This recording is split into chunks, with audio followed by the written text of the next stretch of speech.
Hi வணக்கம் எல்லாருக்கும்.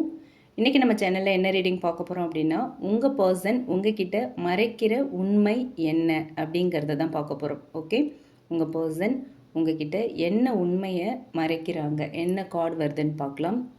Falling apart, falling into pieces. Okay, so இந்த falling apart, falling into pieces அப்படிங்கிற இந்த எனர்ஜி வந்து ரொம்ப ஸ்ட்ராங்காக ஒரு இன்டர்னல் பிரேக் டவுன் இருக்குது அப்படிங்கிறத காட்டுது. ஓகே, உங்கள் பர்சன் வந்து வெளியில் வந்து ரொம்ப காமாக ஆர் ரொம்ப நார்மலாக இருக்கிற மாதிரி பிஹேவ் பண்ணாலுமே உள்ளுக்குள்ளே வந்து அவங்க ரொம்ப உடஞ்சி போயிருக்காங்க.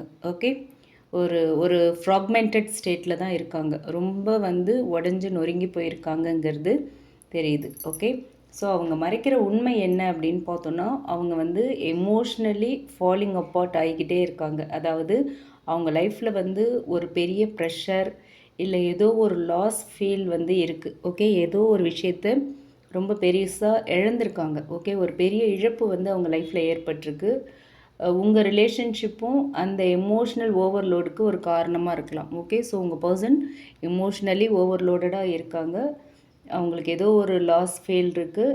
அண்ட் உங்களோட ரிலேஷன்ஷிப்புமே வந்து அவங்கள வந்து ரொம்ப ஒரு எமோஷ்னலி ஓவர்லோடடாக ஆக்கியிருக்கு அப்படிங்கிறத தெரிஞ்சுக்க முடியுது. ஆனால் அவங்க வந்து அதை வந்து ஓப்பனாக சொல்லலை. ஓகே, ஓப்பனாக சொல்கிற அளவுக்கு அவங்கக்கிட்ட இப்போது ஸ்ட்ரென்த் இல்லைங்கிறதும் இந்த கார்டு மூலயமா தெரியுது. ஓகே, ஓப்பனாக உங்ககிட்ட வெளிப்படையாக என்ன விஷயம், அது என்ன லாஸ், உங்களோட ரிலேஷன்ஷிப்பால் அவங்களுக்கு என்ன வந்து ஒரு ஒரு எமோஷ்னல் இம்பேக்ட், ஒரு ஓவர்லோட் பண்ணுது அப்படிங்கிறதையும் அவங்களுக்கு வந்து இப்போ சொல்கிறதுக்கான ஸ்ட்ரென்த் இல்லை. ஓகே, ஸோ அவங்க வந்து உள்ளுக்குள்ளே யோசிக்கிறது என்ன அப்படின்னா, நான் வந்து இப்போது ஸ்ட்ராங்காக இல்லை, நான் ஹேண்டில் பண்ண முடியல, என்னால் இந்த விஷயத்தை, இந்த ரிலேஷன்ஷிப்பை என்னால் ஹேண்டில் பண்ண முடியல, ஆனால் அதை வெளியிலையும் காட்ட முடியல அப்படிங்கிற ஒரு எண்ணத்தில் தான் அவங்க இருக்காங்க. ஓகே, வெளிப்படையாக அவங்களால பேசிக்க முடியல, வெளிப்படையாக எதையும் சொல்ல முடியல, அவங்களோட வலியை பகிர்ந்துக்க முடியல, உள்ளுக்குள்ளே ரொம்ப உடஞ்சி போய் ரொம்ப வலியை அனுபவிச்சிட்ருக்காங்க. ஏன் அவங்க அதை மறைக்கிறாங்க அப்படின்னு பார்த்தோன்னா, வெளியில் அவங்க உள்ளுக்குள்ளே அவங்களுக்கு இருக்கிற பெயினை வெளியே காட்டும்போது அதை வந்து அவங்களோட வீக்காக நினச்சிருவோமோ அப்படிங்கிறது தான். ஓகே, வீக்காக வெளியில் தெரிஞ்சிருவோம் நம்மளோட வீக்னஸ், நம்மளை ரொம்ப வந்து லோவாக வேல்யூ பண்ணிவிடுவாங்க அப்படிங்கிற ஒரு பயம். அது வந்து அவங்களோட வலியை வெளிப்படுத்துறது அவங்களோட வீக்னஸாக அவங்க நினைக்கிறாங்க. ஓகே, அதனால் ஒரு பயம், நம்மளை வீக்காக நினச்சிட்டாங்கன்னா நம்மளோட வலிகள் வந்து நம்ம வெளிப்படுத்தும் போது அது நம்மளை வீக்காக வெளியே காட்டிடுமோ அப்படிங்கிற ஒரு பயம் இருக்குது. ஸோ நீங்கள் வந்து அவங்கள வந்து எப்படி ஜட்ஜ் பண்ணுவீங்க அதுக்கப்புறம் அப்படிங்கிற ஒரு இன்செக்யூரிட்டியும் இருக்குது. ஓகே, அவங்களோட பெயின், அவங்களோட வலிகள், வேதனைகள் பாஸ்ட்டில் கூட இருந்திருக்கலாம், பாஸ்ட் ரிலேஷன்ஷிப்பாக கூட இருந்திருக்கலாம். ஸோ அதெல்லாம் உங்ககிட்ட வெளிப்படுத்தும் போது, ஷேர் பண்ணும்போது நீங்கள் அவங்கள எப்படி ஜட்ஜ் பண்ணுவீங்க அப்படிங்கிற ஒரு பயமும் இருக்குது. ஸோ இன்செக்யூரிட்டியும் அவங்கக்கிட்ட இருக்குது. ஸோ ரிலேஷன்ஷிப் வந்து இதெல்லாம் வெளிப்படுத்தினா இந்த ரிலேஷன்ஷிப் இன்னும் வீக் ஆகிடுமோ அப்படிங்கிற, ரிலேஷன்ஷிப் பிரேக் ஆகிடுமோ அப்படிங்கிற ஒரு பயமும் இருக்குது. ஓகேவா, அதனால தான் அவங்க வந்து அவங்களோட வலிகளை மறைக்கிறாங்க, வெளிப்படுத்தலை. ஓகே, ஸோ அவங்க வந்து ஒரு மாஸ்க் போட்டுட்டு தான் இருக்காங்க. ஓகேவா, வெளியில் வந்து ஒரு டிஸ்டன்ஸ், ஒரு சைலன்ஸ் ஆர் ஒரு கன்ஃபியூஷன் மாதிரி தெரியும். ஓகே, உள்ளுக்குள்ளே ஏன்னா அவ்வளோ வலிகள் இருக்கா, உங்கள் கிட்ட அவ்வளோ க்ளோஸ் ஆக முடியல, அந்த வலிகளை அவங்க மறைக்கிறாங்க. உங்களை பற்றி அவங்க ஃபீல் பண்ணுறது வந்து நீங்கள் வந்து அவங்களுக்கு ரொம்ப இம்பார்ட்டண்ட். ஓகே, அவங்க வந்து அந்த வலிகளை மறைக்கிறதுக்கான காரணமே என்ன அப்படின்னா, எங்கே தெரிஞ்சால் உங்கள் ரிலேஷன்ஷிப் பிரேக் ஆகிடுமோ அப்படிங்கிற ஒரு பயம். ஓகே, ஸோ உங்கள் ரிலேஷன்ஷிப் எவ்வளோ இம்பார்ட்டண்ட் அப்படிங்கிறத இதிலிருந்தே நீங்கள் வந்து புரிஞ்சுக்கலாம். ஓகேவா, ஸோ எங்கே அந்த வலிகளை உங்ககிட்ட ஷேர் பண்ணிட்டா நீங்கள் விட்டுட்டு போயிடுவீங்களோ, இந்த ரிலேஷன்ஷிப் பிரேக் ஆகிடுமோங்கிற பயத்தாலேயே எல்லாத்தையும் உள்ளுக்குள்ளே வச்சிட்ருக்காங்க. அந்தளவுக்கு உங்களுக்கு இம்பார்ட்டன்ஸ் கொடுக்குறாங்க. உங்களை இழந்துடக்கூடாதுங்கிற பயம் இருக்குது அவங்களுக்கு. ஓகே, இழந்துடக்கூடாது அப்படிங்கிற ஒரு எண்ணம் ரொம்ப ஸ்ட்ராங்காக இருக்குது. ஸோ அதனாலேயே எல்லாத்தையும் மனசுக்குள்ளே போட்டு பதிச்சிட்ருக்காங்க.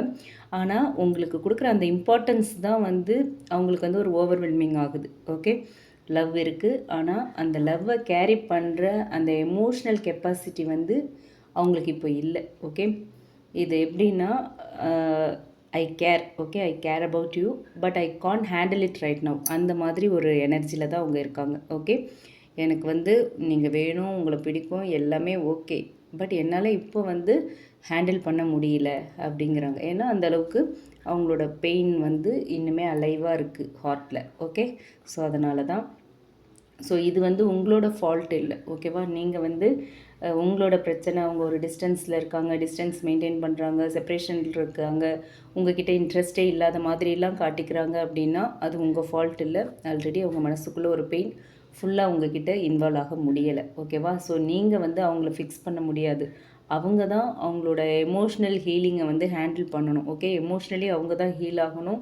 அவங்க சுச்சுவேஷனை அவங்க தான் ஃபிக்ஸ் பண்ணணும். ஓகே, நீங்கள் வேணால் சப்போர்ட் பண்ணலாம், அவங்கள புரிஞ்சுக்கிட்டு சரி ஏதோ ஒரு ப்ராப்ளமில் இருக்காங்க, அவங்க வரட்டும் நம்மக்கிட்ட, நம்ம பொறுமையாக இருப்போம்னு வேணால் நீங்கள் சப்போர்ட் பண்ணலாமே தவிர அவங்களாம் ஓப்பன் அப் பண்ணுற வரைக்கும் உங்களால் எதுவும் பண்ண முடியாது. ஓகே, ஸோ நீங்கள் வந்து ஓவர் கிவ் பண்ணிங்க அப்படின்னா நீங்களுமே ட்ரெயின் ஆகிடுவீங்க. ஓகேவா? அதனால் நீங்கள் வந்து உங்கள் லிமிட்டோடையே இருங்க. அவங்க என்ன பண்ணுறாங்க அப்படிங்கிறத சைலண்ட்டாக வாட்ச் பண்ணுங்கள்.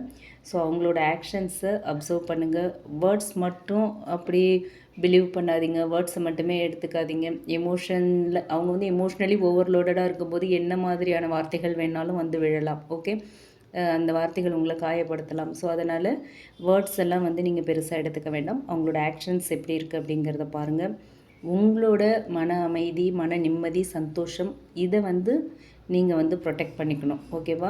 ஸோ அவங்களுக்காக உங்களோட மன அமைதியை கெடுத்துக்க வேண்டாம். ஓகேவா? டிஸ்டன்ஸ் வந்துச்சு அப்படின்னா அதை வந்து பர்சனலாக எடுத்துக்காதீங்க. ஓகே, பெருசாக எடுத்துக்காதீங்க. ஆல்ரெடி சொன்னது தான், வேர்ட்ஸ் எப்படி பெருசாக எடுத்துக்காதீங்கன்னு சொல்லணும். அதே மாதிரி அவங்க டிஸ்டன்ஸ் உங்ககிட்ட மெயின்டைன் பண்ணால் கூட நீங்கள் அதை பெருசாக எடுத்துக்க வேண்டாம். ஓகே, ரொம்ப பர்சனலாக எடுத்துக்க வேண்டாம். சம்டைம்ஸ் வந்து சம்மன் ஃபாலிங் அப்பார்ட் அப்படின்னு வருது அப்படின்னா they need space, not pressure. Okay, அதை வந்து நீங்கள் மைண்டில் வச்சுக்கணும். ஒருத்தங்க வந்து ஃபாலிங் அப்பார்ட் அப்படிங்கிற ஒரு எனர்ஜிக்கு வராங்க அப்படின்னா அவங்களுக்கு கொஞ்சம் ஒரு தனிமை தேவைப்படலாம். அவங்களுக்கான டைமை வந்து நம்ம கொடுக்கணும். ஓகே, நம்மளும் நம்ம சைட்லேருந்து ப்ரெஷர் கொடுக்கக்கூடாது. ப்ரெஷர் கொடுத்தா அது வேறு மாதிரி ரியாக்ட் ஆகிடும். ஓகேவா? ஸோ இந்த கார்ட் மூலயமா, இந்த மெசேஜ் மூலயமா ஃபைனலாக யூனிவர்ஸ் கொடுக்குறது என்ன, யூனிவர்ஸ் கொடுக்குற மெசேஜ் என்ன அப்படின்னு பார்த்தோன்னா, இந்த ரிலேஷன்ஷிப்பை பொறுத்த வரைக்கும் இது வந்து ஒரு வீக் ரிலேஷன்ஷிப்லாம் இல்லை, ஆனால் இம்பேலன்ஸ்டாக இருக்குது. ஓகேவா? அவங்களோட பயம், அவங்களோட வலிகள், அதுதான் ஒரு இம்பேலன்ஸ்டான ஒரு சுச்சுவேஷனை க்ரியேட் பண்ணியிருக்கு. ஓகே, அவங்க ஹீல் ஆகாமல் இருந்தாங்க அப்படின்னா இந்த ரிலேஷன்ஷிப் இதே மாதிரி தான் போகும், ஸ்டேபிள் ஆகாது. அவங்க வந்து ஹீல் ஆகணும். ஓகே, அவங்க ஹீல் ஆனால் தான் இந்த ரிலேஷன்ஷிப் ஸ்டேபிள் ரிலேஷன்ஷிப்பாக மாறும். ஸோ அவங்க வந்து இப்போ உடஞ்சி போயிருக்காங்க. அதனால தான் அவங்க வந்து உங்ககிட்ட டிஸ்டன்ஸ் மெயின்டைன் பண்ணுறாங்க. அதுக்கான காரணம் என்ன, அவங்க பிரேக் ஆனதுக்கான காரணம் என்ன அப்படிங்கிறத தெரிஞ்சுக்க ட்ரை பண்ணுங்கள். அவங்களே ஓப்பன் அப் பண்ணட்டும். அதுக்காக நீங்கள் எந்த ப்ரெஷரும் கொடுக்க வேண்டாம். ஸோ அவங்க வந்து இப்போ பிரேக் ஆகிருக்காங்க. அதனால தான் அவங்க வந்து எல்லாத்தையுமே மறைக்கிறாங்க. ஓகே, அதையும் உடஞ்சி போயிருக்கிறதையும் உங்ககிட்ட மறைக்கிறாங்க, உடஞ்சதுக்கான காரணத்தையும் மறைக்கிறாங்க. ஸோ இதுதான் அவங்க உங்ககிட்ட மறைக்கிற ஒரு விஷயமா இருக்குது. ஓகே, இந்த கார்டு மூலயமா யூனிவர்ஸ் இதை தான் நமக்கு சொல்லியிருக்காங்க. இது உங்களுக்கு ரீசனேட் ஆச்சு அப்படின்னா எடுத்துக்கலாம், இல்லைன்னா விட்டுறலாம். ரீசனேட் ஆச்சு அப்படின்னா கமெண்ட் பாக்ஸில் என் கூட ஷேர் பண்ணுங்கள். பிடிச்சிருந்தால் லைக் பண்ணுங்கள். மற்றவங்களுக்கும் இந்த வீடியோ யூஸ் ஆகிற மாதிரி ஷேர் பண்ணுங்கள். மறக்காமல் நம்ம சன்ஷைன் டேரட் ரீடிங் சேனலை சப்ஸ்கிரைப் பண்ணுங்கள். உங்களுக்கு உங்களோட ரிலேஷன்ஷிப் அண்ட் கரியர் பற்றி ஒரு கிளியர் பர்ஸ்பெக்டிவ் வேணும்னு நினச்சிங்கன்னா டிஸ்கிரிப்ஷனில் நம்மளோட mail ID and WhatsApp number கொடுத்துருக்கேன். வாட்ஸ்அப்பில் என்னை காண்டாக்ட் பண்ணலாம் நீங்கள் for paid personal readings. Okay, thank you, take care.